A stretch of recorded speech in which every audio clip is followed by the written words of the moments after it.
Olá, meus queridos irmãos e minhas queridas irmãs, bom dia! Hoje é quinta-feira, dia 6 de outubro, e nós estamos aqui para estudar mais uma vez a lição da Escola Sabatina. Que bênção, não é? Louvado seja Deus por isso. E antes de nós começarmos o nosso estudo, vamos orar a Deus pedindo que Ele se faça presente conosco? Oremos. Senhor Deus, muito obrigado, Pai, por Tua bondade, por Tua misericórdia com cada um de nós. Obrigado, Senhor, por nos dar mais uma oportunidade de aprendermos de Ti, da Tua palavra. Agora nós vamos aprender sobre o plano da salvação. Nós vimos que nós caímos em pecado, mas o Senhor providenciou um meio de escape para nós, para que nós escapássemos desse governador cruel que é Satanás. Senhor Deus, suplicamos nesse momento, através do sangue de Jesus, que o Senhor perdoe os nossos pecados e que o Senhor nos liberte para que nós vivamos em novidade de vida. Que o Senhor se faça presente conosco e nos ensine através do Teu Espírito Santo. Tudo isso nós te pedimos e te agradecemos em nome de Jesus. Amém.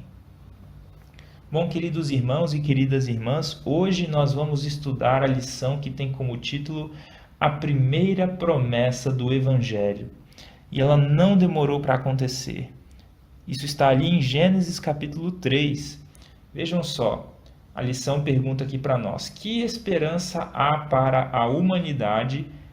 Em Gênesis capítulo 3, verso 15 e depois no verso 21. Vamos ler então? Gênesis capítulo 3, verso 15. Porém, inimizade entre ti e a mulher. Deus estava falando aqui para a serpente. Então, porém, inimizade entre você, serpente, e a mulher. Entre a tua descendência, ou a descendência da serpente, né? E o seu descendente. Este, o descendente da mulher, este te ferirá a cabeça e tu lhe ferirás o calcanhar. Vejam só, então, o descendente da mulher feriria a cabeça da serpente. Esse descendente simboliza Cristo, o Messias, o Salvador do mundo.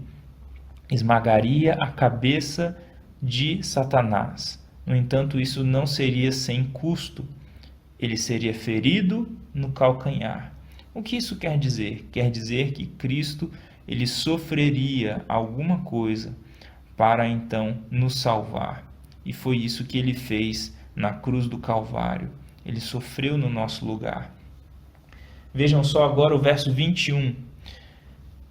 Fez o Senhor Deus vestimenta de peles para Adão e sua mulher, e os vestiu. Nós vamos ver um pouco mais hoje sobre essa questão das vestimentas de pele. Mas o que aconteceu ali no Éden? Nós vimos que eles ficaram com vergonha, que estavam nus depois de pecar, e coseram folhas de figueira para si, para cobrir a sua nudez. Eles estavam tentando resolver o problema do seu pecado com as próprias mãos. E aqui Deus, ele então providencia as vestes que serviriam para resolver o problema do pecado. Vestes de pele. Mas, para que essa pele pudesse estar disponível, alguém teve que morrer, não é? O animalzinho lá teve que morrer. E ele também simbolizava Cristo, Cordeiro de Deus, que tira o pecado do mundo. E através, então, da pele de Cristo, da pele daquele animal, né, nós somos vestidos. Através da justiça de Cristo, nós somos vestidos. O nosso pecado é coberto. A nossa vergonha é coberta. Por conta do pecado, né, a nossa vergonha é coberta pelo sacrifício de Cristo. Vejam só. E a lição traz o seguinte para nós. Gênesis capítulo 3 descreve a terrível tragédia que afetou o mundo. Tudo mudou e Adão e Eva puderam ver a diferença entre o que o mundo costumava ser e o que havia se tornado. Mas, em meio à frustração e ao desespero, Deus proporcionou segurança para o presente e esperança para o futuro. Primeiro, amaldiçoou a serpente ao declarar: porém inimizade entre você e a mulher, entre a sua descendência e o descendente dela. Este lhe ferirá a cabeça e você lhe ferirá o calcanhar. Bom, o descendente da mulher nós vimos que é Cristo, mas quem é a descendência de Satanás, a descendência da serpente? Será que Satanás, então, ele tem filhos? Sim. Será que é pelos meios que hoje nós temos filhos? Não, não é desta forma. Ele não tem essa capacidade. Mas Cristo, ele nos esclarece esse assunto lá em João capítulo 8, verso 44. Vamos ler aqui as nossas Bíblias. João capítulo 8, verso 44, onde está escrito assim: Vós sois do diabo, que é vosso pai, e quereis satisfazer-lhe os desejos. Ele foi homicida desde o princípio e jamais se firmou na verdade, porque nele não há verdade. Quando ele profere mentira, fala do que lhe é próprio, porque é mentiroso e pai da mentira. Vejam só, aqui Jesus ele estava dialogando aqui, estava defendendo a sua autoridade e a sua missão. E as pessoas que estavam falando com Jesus falaram o seguinte: nós somos filhos de Abraão. E aí Jesus disse para eles: não, o pai de vocês é o diabo, porque vocês querem satisfazer os desejos dele, né? Vejam só, quando nós estamos aqui escravos do pecado, quando nós estamos sem Cristo na nossa vida, o nosso pai acaba sendo quem? Satanás, porque nós desejamos satisfazer os desejos dele, né? E a lição continua dizendo o seguinte: a palavra inimigo, do hebraico eibá, sugere não apenas uma controvérsia cósmica de longa duração entre o bem e o mal. Quando foi falado aqui, eu acho que essa é a palavra usada em Gênesis capítulo 3, verso 15, né? Porém, inimizade entre ti e a mulher. Eu não tenho certeza, mas eu imagino que seja isso, né? E aí diz assim, ó: não se refere, não sugere apenas uma controvérsia cósmica de longa duração entre o bem e o mal, mas também uma aversão pessoal ao pecado, implantada pela graça de Deus na mente humana. Por natureza, somos transgressores e escravos do pecado. No entanto, a graça que Cristo implanta na vida cria inimizade contra Satanás. Vejam só, Cristo, por mais que nós tivéssemos escolhido servir a Satanás, pela sua graça, ele colocou uma inimizade entre nós e Satanás. Vejam só, que misericórdia é essa, hein? Porque senão estaríamos entregues completamente e sem nenhuma ajuda, e não íamos querer nos aproximar de Deus, mas íamos querer ficar com o diabo. Vejam só. Então, Deus implantou em nós aqui, como a lição está falando, né? Uma aversão pessoal ao pecado. E nós hoje temos essa aversão. Às vezes em alguns isso é mais aguçado, em outros não. Mas se você for parar para pensar, quando você vê crimes na televisão, isso choca você, não é? Isso choca. Homicídios, traições, são coisas que nos revoltam, que nós não achamos que é certo. E aí então, isso é um símbolo dessa aversão que Deus coloca em nós pela sua graça, né? Aversão ao pecado. Vamos ler aqui Efésios capítulo 2, versos 1 e 5. Olha só o que está escrito ali em Efésios, e depois nós vamos ler Romanos 6, 20. Então, o primeiro texto aqui, Efésios capítulo 2, verso 1 e verso 5. Ele vos deu vida, estando vós mortos nos vossos delitos e pecados. Vejam só, a Bíblia retrata essa situação de que quando nós estamos em pecado, nós estamos mortos, não biologicamente, né, porque ainda estamos respirando, mas estamos mortos espiritualmente. E o verso 5 diz assim: e estando nós mortos em nossos delitos, nos deu vida juntamente com Cristo. Pela graça sois salvos. Vejam só, que maravilha. Cristo é o meio pelo qual nós então alcançamos a saída dessa situação de pecado, de estarmos mortos nos nossos pecados e aí então recebermos a vida espiritual e por fim a vida eterna. Romanos capítulo 6, verso 20 agora, vamos ler aqui Romanos capítulo 6, verso 20, onde está escrito assim: porque quando éreis escravos do pecado, estáveis isentos em relação à justiça. Vejam só, a nossa situação por natureza, quando nós nascemos e não temos Cristo em nossa vida, é sermos escravos do pecado. O escravo, ele não tem escolha, não é? Não tem alternativa, ele faz aquilo que o seu Senhor manda.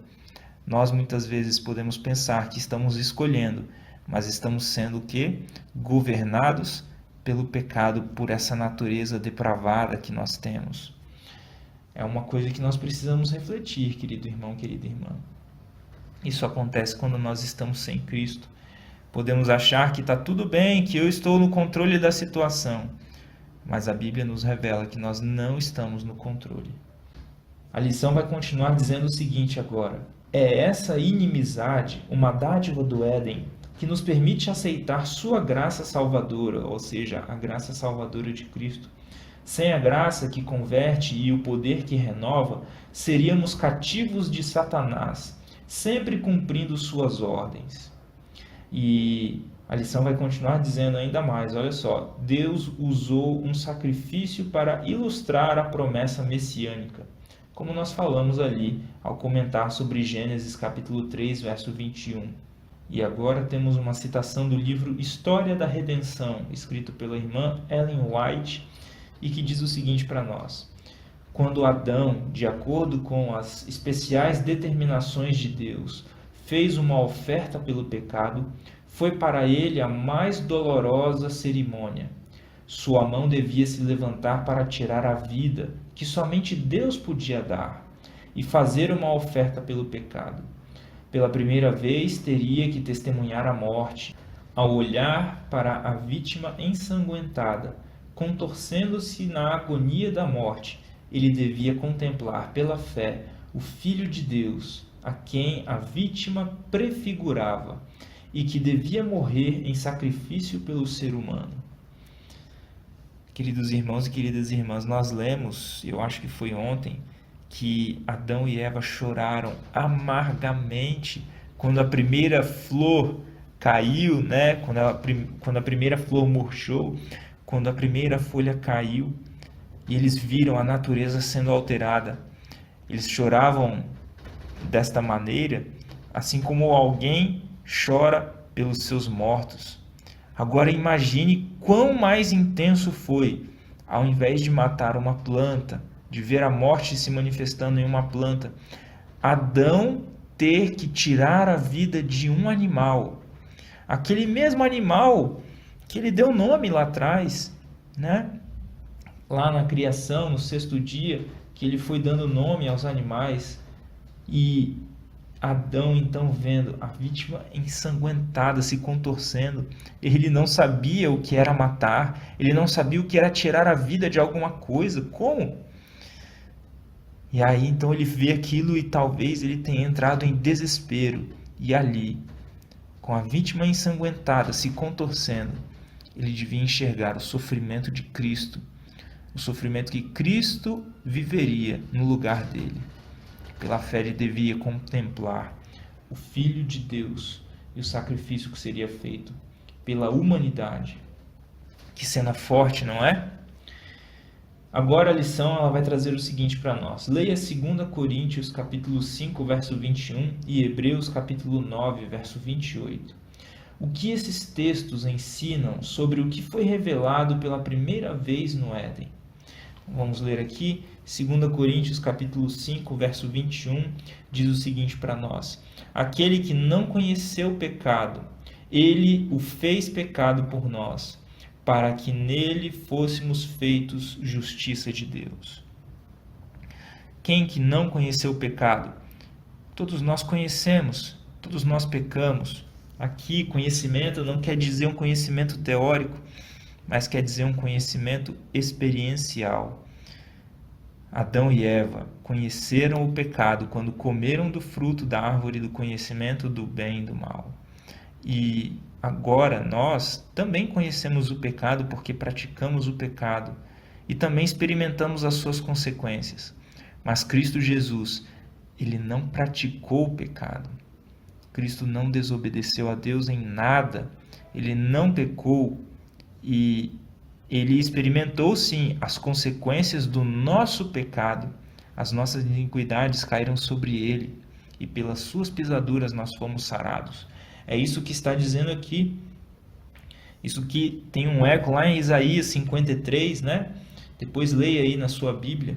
Mas por conta do sofrimento de Cristo, pelo nosso pecado, nós podemos ser feitos justiça de Deus. Amém? Agora Hebreus capítulo 9, verso 28. Hebreus capítulo 9, verso 28 diz assim: Assim também Cristo, tendo se oferecido uma vez para sempre para tirar os pecados de muitos, aparecerá segunda vez, sem pecado, aos que o aguardam para a salvação. Por que está falando aqui que Jesus se ofereceu para tirar os pecados de muitos? Ele não se ofereceu por todos? Sim, ele se ofereceu por todos, mas infelizmente nem todos vão aceitar. Essa é uma escolha nossa, querido irmão, querida irmã.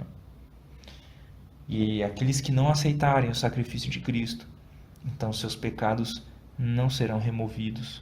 É por isso que nós precisamos pregar o Evangelho. Percebam como é sério, como que a situação é importante, como a mensagem é importante. E agora, para finalizar, a lição vai dizer o seguinte: sabendo que morreriam, como foi falado ali em Gênesis capítulo 3, verso 19, e depois do verso 22 ao 24. Adão e Eva deixaram o jardim do Éden, mas não saíram nus nem com suas vestes de folhas de figueira. Deus fez roupas de peles para eles e os vestiu, como está ali falando no verso 7 e no verso 21. Um símbolo de sua veste de justiça. Desde o Éden, o Evangelho havia sido revelado à humanidade. E a Bíblia traz mais textos falando sobre essa relação das vestes com a justiça e com o pecado. Vamos ler aqui Zacarias capítulo 3, do verso 1 ao 5. Esse texto ele é maravilhoso, meu querido irmão. Ele mostra o plano da salvação e aquilo que acontece conosco no grande conflito. Olha só, Zacarias capítulo 3, do verso 1 até o 5. Deus me mostrou o sumo sacerdote Josué, o qual estava diante do anjo do Senhor, e Satanás estava à mão direita dele para se lhe opor. Então vemos aqui o anjo do Senhor. E esse título, quando está em letra maiúscula, ele é aplicado a quem? A Cristo. E Satanás estava à direita ali para opor. E Josué estava no meio desse conflito. Verso 2. Mas o Senhor disse a Satanás: O Senhor te repreende, ó Satanás. Sim, o Senhor que escolheu a Jerusalém te repreende. Não é este um tição tirado do fogo? Ora, Josué, trajado de vestes sujas, estava diante do anjo. O que significa essas vestes sujas? O próximo verso responde: Tomou este a palavra e disse aos que estavam diante dele. Quem vai falar agora? Cristo, o anjo do Senhor. Diz o seguinte: Tirai-lhe as vestes sujas. A Josué disse: Eis que tenho feito que passe de ti a tua iniquidade, e te vestirei de finos trajes. E disse eu: Ponham-lhe um turbante limpo sobre a cabeça. Puseram-lhe, pois, sobre a cabeça um turbante limpo, e o vestiram com trajes próprios. E o anjo do Senhor estava ali. Queridos, Cristo, ele não é um anjo, ele é Deus. O anjo do Senhor é apenas um título para Jesus, assim como vários outros que ele tem. Príncipe da paz, não é? o príncipe dos exércitos do Senhor. Então, nós vemos aqui que Jesus faz passar a iniquidade, e isso é simbolizado por tirar as vestes sujas e colocar vestes limpas. E nós vemos aqui também uma relação disso com algo que Jesus contou lá no Novo Testamento. Você tem alguma parábola aí na sua mente que fala sobre tirar vestes e colocar vestes novas, tirar vestes sujas e colocar vestes novas? Vamos ler aqui Lucas capítulo 15. Veja só como que é incrível a palavra de Deus. Na parábola do filho pródigo, em Lucas capítulo 15, a partir do verso 21, está escrito assim: E o filho lhe disse: Pai, pequei contra o céu e diante de ti, já não sou digno de ser chamado teu filho. Verso 22, o pai, porém, disse aos seus servos: Trazei depressa a melhor roupa, vestiu, ponde-lhe um anel no dedo e sandálias nos pés. Trazei também e matai o novilho cevado, comamos e regozijemo-nos, porque este filho estava morto e reviveu, estava perdido e foi achado. E começaram a regozijar-se ou a alegrar-se. No mesmo capítulo, Jesus diz, ali no verso 7, que há festa no céu quando um pecador se arrepende. E aqui nós vemos o arrependimento e a confissão sendo seguidos pelo perdão do Pai e pela justificação, tirando as vestes sujas que ele tinha e colocando a melhor roupa que simboliza a justiça de Cristo. Isso é possível para mim e para você também, meu querido irmão, minha querida irmã, através de Cristo, que nós nos lembremos disso. Desde o Éden, o Evangelho havia sido revelado à humanidade. E hoje nós temos mais luz ainda do que eles tinham lá no Éden. Temos o restante da palavra de Deus, que nós possamos meditar nela. Agora, nós vamos para os textos do Espírito de Profecia.